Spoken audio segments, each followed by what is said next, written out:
filles d'Israël pleuraient sur Saul, qui vous revêtait magnifiquement de cramoisis, qui mettait des ornements d'or sur vos habits. Comment des héros sont-ils tombés au milieu du combat? Comment Jonathan a-t-il succombé sur tes collines? Je suis dans la douleur à cause de toi, Jonathan, mon frère. Tu faisais tout mon plaisir.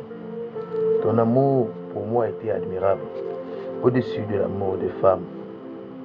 Comment des héros sont-ils tombés? Comment leurs âmes se sont-elles perdues? Vous êtes en train de suivre les 12 choses qui fait perdre l'onction prophétique avec le chamar Siméon Matondo. Cher prophète, l'onction que tu reçois, sache-le que celui qui te le donne est aussi capable de reprendre ce qu'il t'a donné. N'oubliez pas, Job. Et lorsque tu ne conserves pas bien ton onction, cela donnera la place aux mouches mortes qui infiltreront et fermenteront l'huile du parfumeur. Vous devez savoir, un peu de folie emporte sur la sagesse ainsi que sur la gloire. Beaucoup ont du mal à conserver ce que Dieu leur donne et pensent que c'est parce que ils n'ont pas une intimité solide avec Dieu, qu'ils n'ont pas une alliance établie avec le Seigneur. C'est pourquoi ils perdent facilement l'onction prophétique. Or, l'onction prophétique a des principes et des interdits qui t'élèveront et qui te rabaisseront aussi.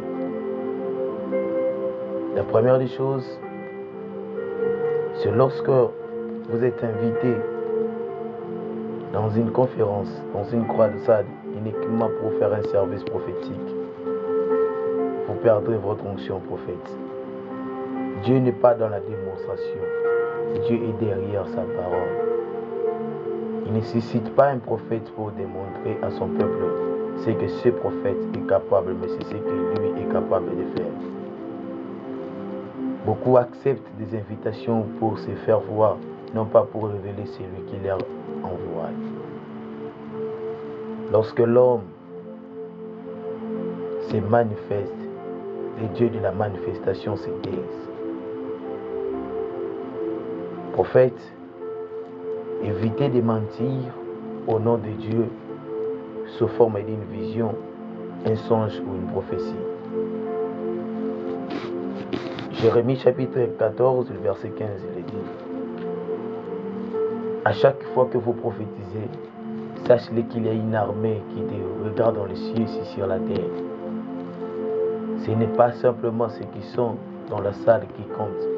Il y a une armée des anges qui te regardent et qui t'observent quand tu dis que Dieu t'a dit au moment où il ne t'a rien dit. Prophète, évitez l'esprit de copier-coller à chaque fois que vous êtes invité à faire un service prophétique. L'esprit de copier-coller est un esprit qui pousse à plusieurs personnes de ne plus chercher la face de l'Éternel, mais chercher des informations capitales pour pouvoir prophétiser. D'autres utilisent l'Internet. D'autres utilisent plusieurs moyens canaux, juste pour se faire voir devant les gens. La petite onction prophétique, tu as valorisé ça. Lorsqu'une onction est bien valorisée, le Dieu de l'onction te valorisera aussi devant les gens. Ce qui fait en sorte qu'un prophète parte sur Facebook chercher des informations parce qu'il n'y a pas une valeur estimatoire à son onction. C'est pourquoi ton ministère ne prospérera jamais, puisque tu ne considères pas l'onction que tu en as.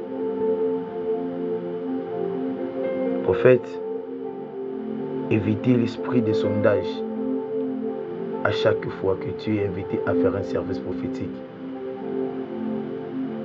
en cherchant à sonder, non pas à voir en esprit. Cherchez à connaître les identités ou des problèmes, afin de les énumérer comme étant un service prophétique. Beaucoup ont du mal à garder leurs yeux saints, parce que le plus grand combat des voyants, c'est toujours par la convoitise. La convoitise te poussera à regarder des vidéos érotiques.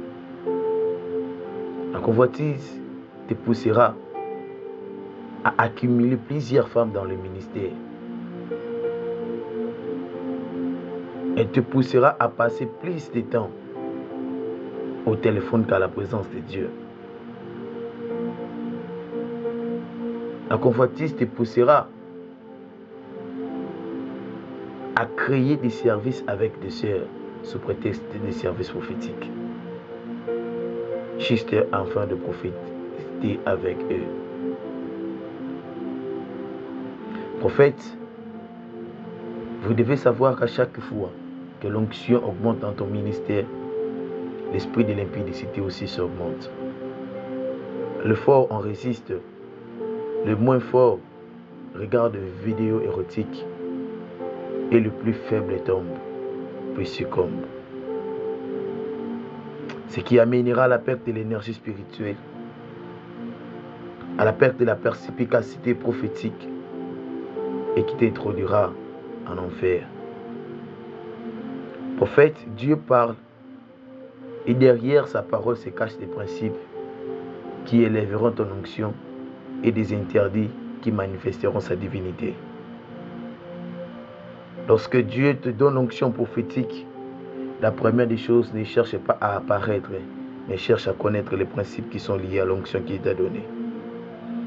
Vous serez d'accord avec moi qu'il n'existe pas une onction sans mission.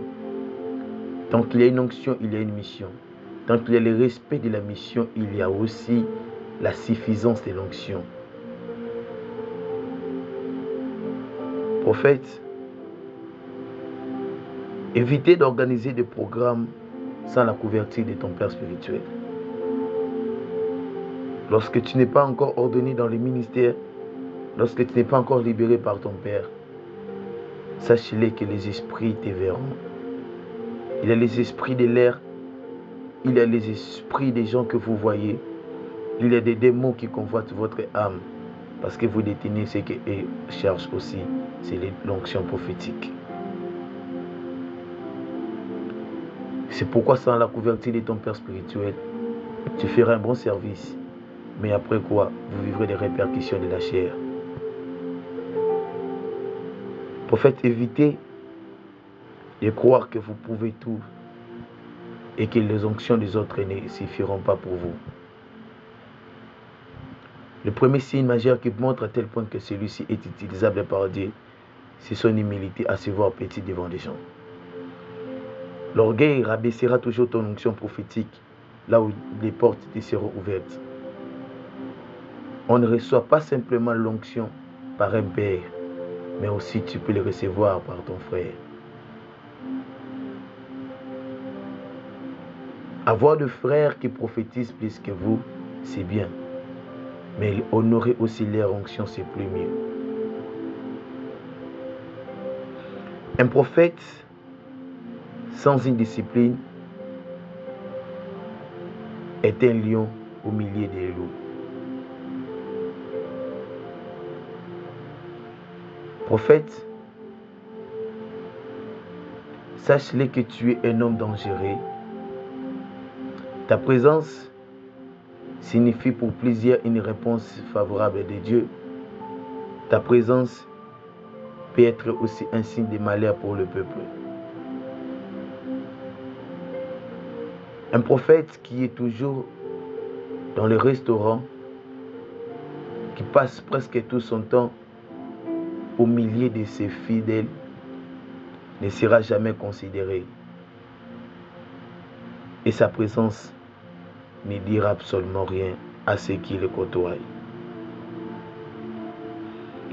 Prophète, lorsque vous manquez une vie équipée de la prière et de l'intimité avec le Saint-Esprit, tu ne feras que parler des désirs de ton âme, du haut de la chair.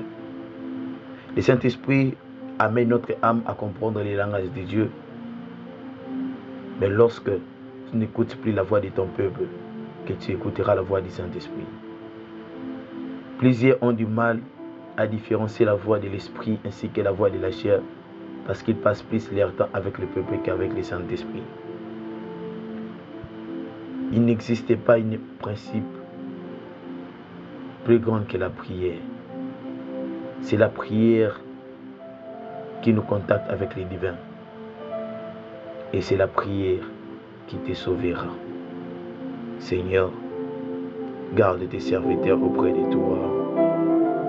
Seigneur, emporte notre esprit à l'obéissance de ta voix ainsi qu'à ta volonté.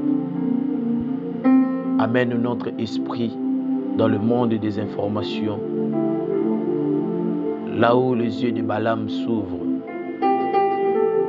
d'un Samuel, du jeune serviteur à un voyant.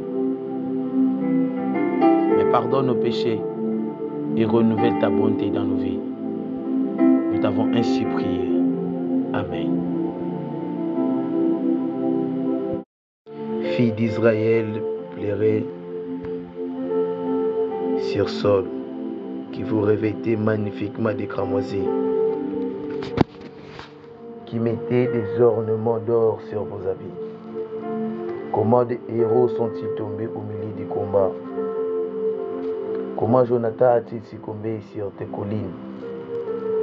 Je suis dans la douleur à cause de toi, Jonathan, mon frère. Tu faisais tout mon plaisir. Ton amour pour moi était admirable, au-dessus de l'amour des femmes. Comment des héros sont-ils tombés? Comment leurs âmes se sont-elles perdues? Vous êtes en train de suivre les 12 choses qui fait perdre l'onction prophétique avec le chaman.